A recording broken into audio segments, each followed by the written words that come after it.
Krishna devotees, please accept my humble obeisances. All goes Sri Prabhupada and Guru Maharaj. Yeah, recording is started. Yeah, Vidya Mataji, when are you ready? You can please start, Mataji. Hare Krishna. Please accept my humble obeisances. All glories to Srila Prabhupada and Guru Maharaj. Om Namo Bhagavati Vasudevaya. Om Namo Bhagavati Vasudevaya. Om Namo Bhagavati Vasudevaya. Narayanam Namaskrityam Naram Shiva Naruttamam Devin Swarasatim Vyasam Tato Jaya Mudiraye. Nasta Preshu Apareshu Nityam Bhagavati Sevaya Bhagavati Uttamasloke Bhakti Bhavati Nasteke. Today we are reading from Canto 10, chapter 47, the Song of the Bee, text 15 through 28. Text 15. In heaven, on earth, or in the subterranean sphere, what women are available to him? He simply arches his eyebrows and smiles with deceptive charm, and they all become his. The supreme goddess herself worshipped the dust of his feet, so what is our position in comparison? But at least those who are wretched can chant his name, Uttamasloka. Text 16. Keep your head off my feet. I know what you are doing. You expertly learned diplomacy from Mukunda, and now you come as his messenger with flattering words.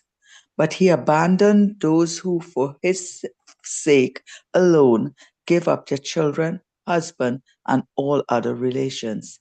He's simply ungrateful. Why should I make up with him now? Text 17. Like a hunter, he cruelly shot the king of the monkeys with arrows because he was conquered by a woman. He disfigured another woman who came to him with lusty desires. And even after consuming the gifts of Bali Maharaj, he bound him up with ropes as if he were a crow. So let us give up all friendship with this dark complexioned boy, even if we can't give up talking about him. Text 18. To hear about the pastimes that Krishna regularly performs is nectar for the heirs. For those who relish just a single drop of that nectar, even once, their dedication to material duality is ruined. Many such persons have suddenly given up their wretched homes and families and themselves become wretched, traveling here to Vrindavan to wander about like birds begging for their living. Text 19. Faithfully taking his deceitful words as true, we became just like the black deer's foolish wives, who trust the cruel hunter's song. Thus, we repeatedly felt the sharp pain of lust caused by the touch of his nails. O messenger, please talk about something besides Krishna. Text 20. O friend of my dear one, has my beloved sent you here again? I should honor you, friend, so please choose whatever boon you wish. But why have you come back here to take us to him, whose conjugal love is so difficult to give up?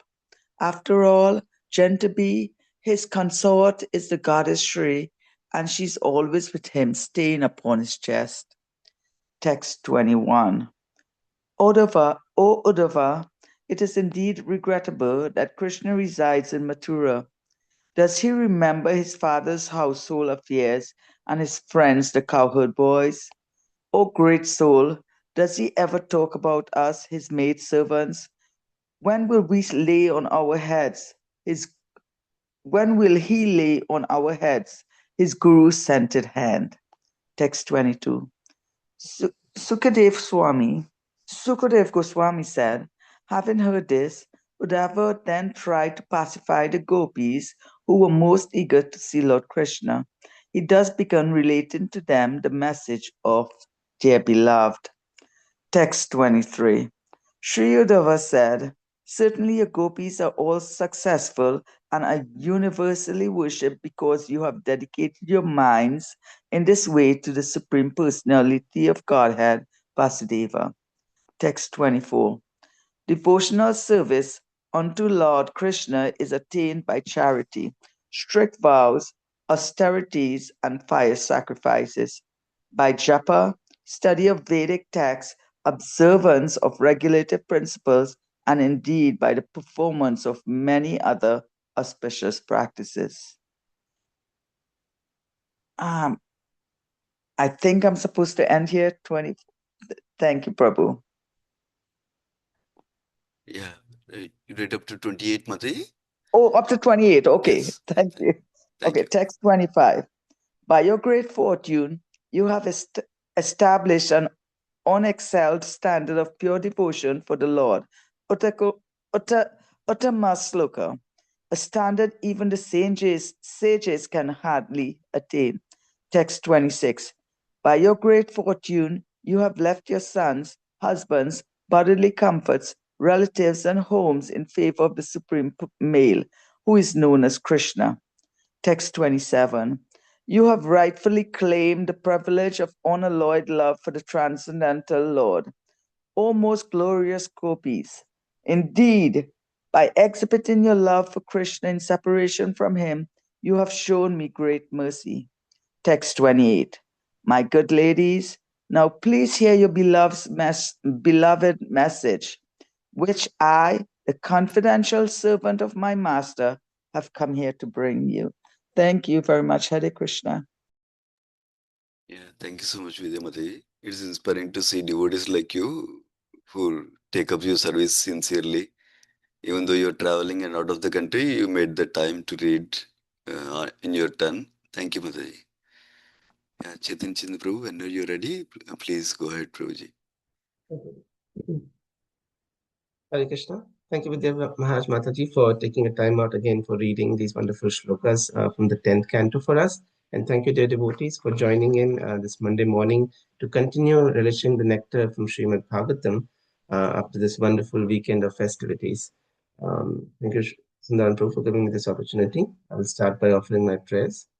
Om Ajnantimirandasya Jnananjanashalakaya Chakshurunmilitam Yena Tasmai Shri Guruve Namaha Shri Chaitanya Manobhishtam Sthapitam Yena Bhutale Swayam Rupa Kadamayyam Dadati Swapadantikam Nama Om Vishnu Padaya Krishna Prasthaya Bhutale Srimate Bhakti Vedanta Swami Iti Namine Namaste Saraswate Deve Gauravani Pracharane Nirvishesh Shunyavadi Paschata Deshatarane Jayo Shri Krishna Chaitanya Prabhu Nityananda Shri Advaita Gadadhar Srivas Adi Gaur Bhakta Vrinda Hare Krishna Krishna Krishna Hare Hare Hare Rama Rama Rama Hare Hare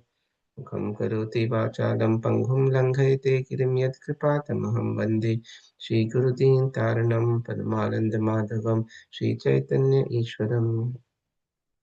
Hare Krishna, dear devotees. So we are in Srimad Bhagavatam, Canto 10, Chapter 47, and the title of this chapter is the Song of the Bee. Um, so let me just give you a brief background of how we've gotten to this particular discussion and what's going on in this discussion, and what is the context of it. And I'm going to give you a brief overview of some of the important points that are being discussed today. So we see that this in this beginning of this chapter that Uddhava, who is the dearmost friend and associate of Sri Krishna, has been sent by Sri Krishna to Vrindavan with a message to be delivered to the gopis. So he has just met. He has gone to the house of Nand Baba and Mother Yashoda, and the gopis go every morning to Nand Baba and Yashoda Mata's house just to console him since Krishna left Vrindavan. Everybody's been morose in separation. So they go and they see Uddhav is there. They meet with Uddhav. They see he must be a messenger of Krishna because he looks so much like Krishna. And then they take Uddhav to a secluded place so that they can openly hear from him whatever Sri Krishna has a message for them. So while the gopis were talking to Uddhava, we see something wonderful that happens, and we'll give you a little bit description on it. The question is first is who is Uddhava? So I just mentioned that he is a friend and he's a very dearmost associate. Why did Lord Krishna send Uddhava to Vrindavan? So there are few reasons why Lord Krishna chose Uddhava for this particular task. One of the reasons was that Uddhava is supposed to be very, very intelligent. He is actually a disciple of Brihaspati, the guru of the demigods. So he was very knowledgeable, very intelligible, and he was very apt in the political science of pacifying people. So Lord Krishna knew that when he sends somebody to Vrindavan, he wants to make sure that he's able to pacify the hearts of his devotees. So that's why he picked Uddhava to do that. Another reason, was Uddhav really a messenger or was Uddhav sent as a student? And that is what we will see in today's discussion. That although Uddhava, and this is what Lord Krishna is teaching us, that although Uddhava was very, very learned, apt in the knowledge of the Vedic Shastra, the Vedic science, but still there was something about pure devotional life that he still had to witness, he still had to see to understand what is the highest goal in bhakti, and that is love of Godhead, prema bhakti. So, in order to give an opportunity for his most dear friend to be able to witness this, Sri Krishna sends Uddhava. So, now there are we know that of all the in the Vedas that there's so many different there's Karma Kand section, there's so many different boons and benedictions that come from reading the scriptures, but we know that Srimad Bhagavatam is called Amala Puran. This is the Puran, this is the scripture that gives us the benefit that is not of this material world, something that gives us the highest benefit in available to a living entity, and that is Krishna Prem. So the goal of Srimad Bhagavatam is to award Krishna Prem to the Jivatma, living entity. And we see that in this material world also, whenever there is expressions of joy, whenever there's display of love, in drama, in cinema, in art form, there's usually music or song that is accompanying it to enhance or emphasize the effect of the beauty of that expression of love. So similarly, I was listening to a lecture while preparing for this talk um, from Maharaj, and in that he describes that the entire Srimad Bhagavatam, starting from the first canto, we've seen so many stories, we've seen so many descriptions of wonderful devotees, we've so many exchanges of love and mercy from our compassionate Sri Krishna, only to bring one to the point of the 10th canto, the Samam Bonam, the main, the crux of the jewel of knowledge that is Srimad Bhagavatam. And in the Srimad Bhagavatam's 10th canto, the main knowledge that is to be there is given in the form of songs, few different songs that we see. One of them is Gopi Geet, one of them is Virha Geet that we usually don't talk about that much. Then there is Venu Geet, there is Shruti Geet, there is Jugala Geet, and what we're going to discuss today is called Brahmar Geet, or the Song of the Bumblebee. Now, it is important to understand that this is the goal of understanding the Srimad Bhagavatam, is to understand this concept of Krishna Prem. That is the real goal. Even in our scriptures, it is said Srimad Bhagavatam Pramanam Amalam Prema Pumartu Mahan. That the greatest benefit that we can get is love of Godhead. And the greatest person who can expound this or teach this to us, or who can be referenced in this particular context is Srimati Radharani. So of all the songs that are there in the 10th canto, the different Gitas, the different songs, the different Geets that are there, it is described that the Brahmar Geet could be considered as one of the chief songs, or the Song of the Bumblebee could be considered as one of the chief songs. And the reason for that is in the different other songs that we see, the Gopi Geet, the Jugal Geet, the Venu Geet, different gopis are singing and expressing their love in separation, love in union with Sri Krishna. But there is only one segment in Srimad Bhagavatam where the Queen of Vrindavan, whose name is not taken, Srimati Radharani, directly, because Sukdev Goswami knew that he could never take Srimati Radharani's name and still be able to finish Srimad Bhagavatam in 7 days.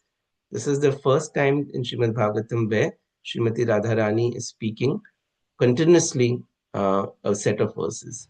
Normally, there's indirect references to her. She may speak one verse, but in this particular, we see on the 12th text number 12 that we discussed last time, it is said one gopi started to talk to a bee, and that one gopi, Srila Prabhupada explains in Krishna book, is Srimati Radharani.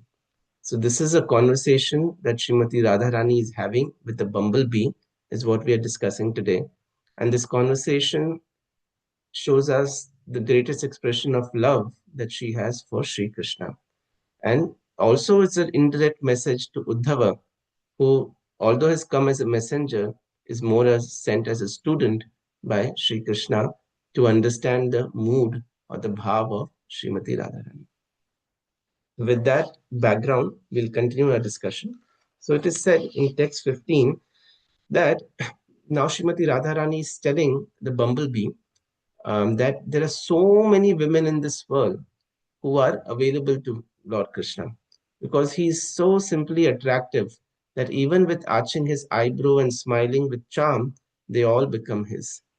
The Supreme Goddess herself worships the dust of his feet. So, what is our position in comparison? But at least those who are wretched can chant his name, Uttama Shloka. So it is said that now, in a way, you can see that Srimati Radharani is taunting Lord Krishna. She's saying that he has so many maidens available to him, and which is true because Krishna is the only enjoyer, he is the only Purusha, whereas Prakriti, material energy, either superior, marginal, or inferior, is only meant to be enjoyed. So there's so many maidens available to him. So what interest, what need does he have for us? Going on to the next shloka. Now we see she's scolding the bumblebee. Keep your head off my feet. I know what you're doing, because she thinks that the bumblebee is now trying to touch her feet and trying to pacify her, trying to play diplomatically with her. And she's saying that you are just like our Sri Krishna. We know him very well. You don't have to tell us about him, and don't have to act like him also. Trying to first leave us, promising us that he'll come back, and now instead of coming back, is just sending his friend or his messenger. He has abandoned those for whose sake we gave up our children, husband, and all other relationships. He is simply ungrateful. So why should I become friends with him again now? So in this way, she's expressing her emotion, her mood to the bumblebee. Now, in text 17, this is the most dramatic part will come. Now, Srimati Radharani is, in a way, you could say, fault finding with Sri Krishna. Now, she's reminding, Sri Prabhupada writes in the Krishna book that she's telling Sri Krishna, she's telling the bumblebee that we have heard from our great aunt, Purnamasi, about this Sri Krishna, that he has taken many births before. And one of his previous birth, he was a king in the Raghu dynasty, known as Sri Ramchandra.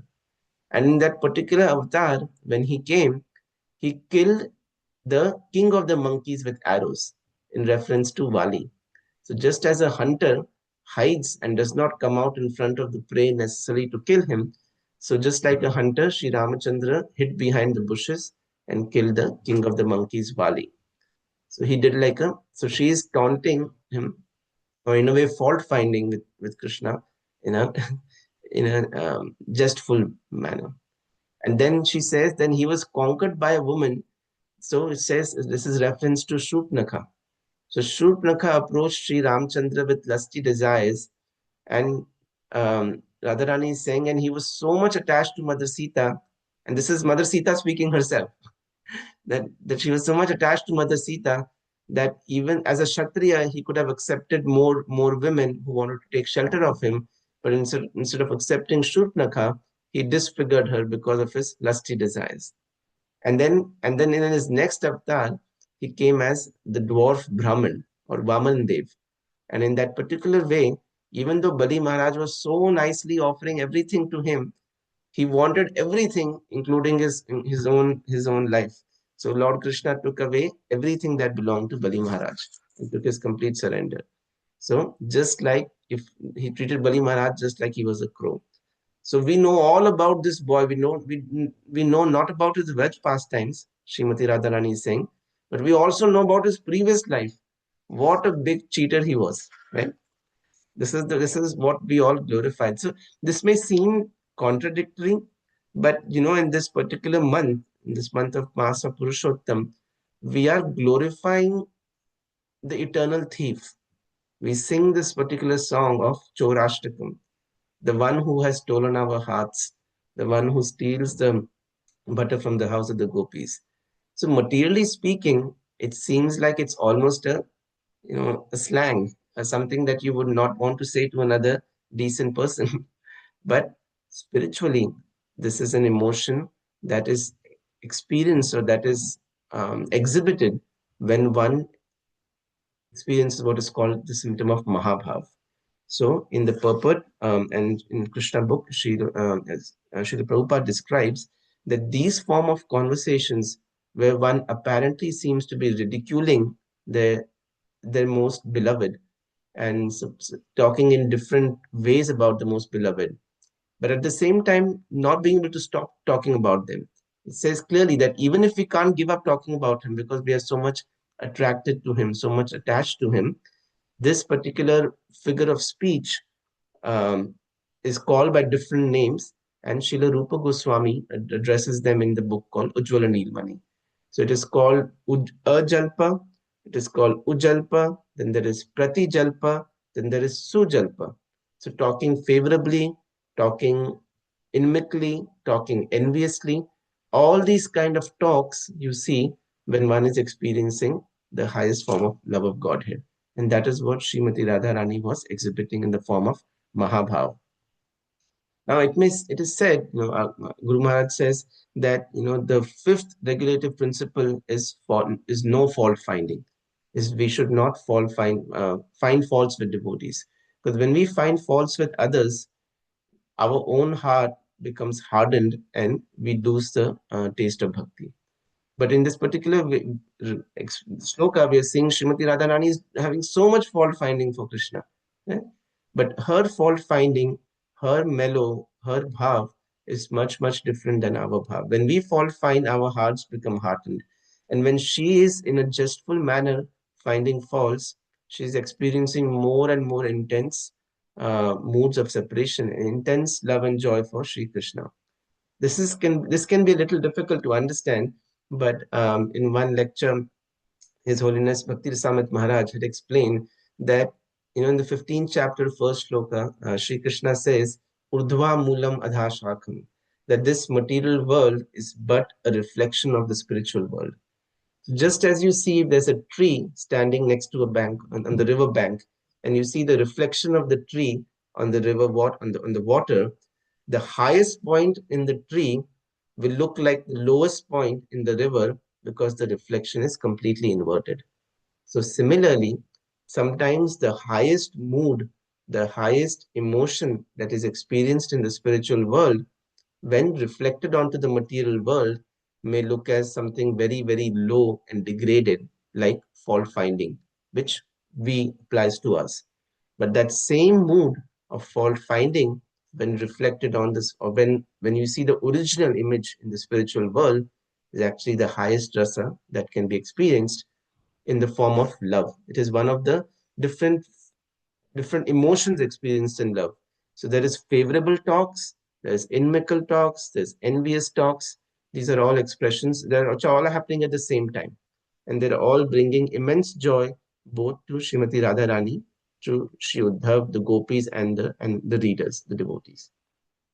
In this particular way, Srimati Radharani goes on to tell the bumblebee that we know Lord Krishna has done so many pastimes, and anybody who hears them regularly is nectar for the ears. So this is clearly proof that there was no actual dint of fault finding. There's only glorification of Sri Krishna.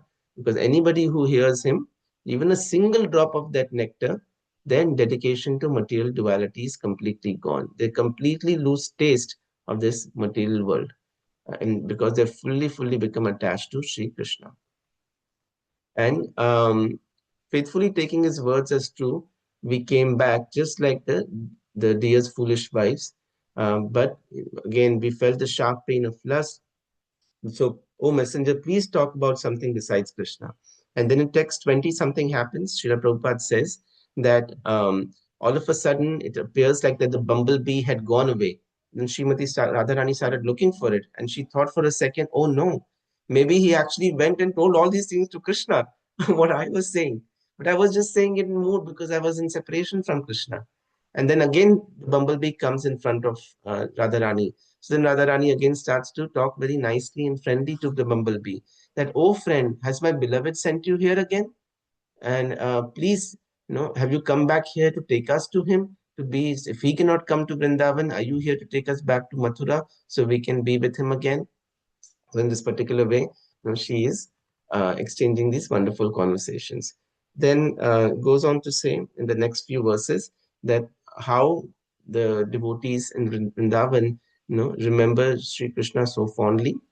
I'll have one more point. We're almost running out of time to add.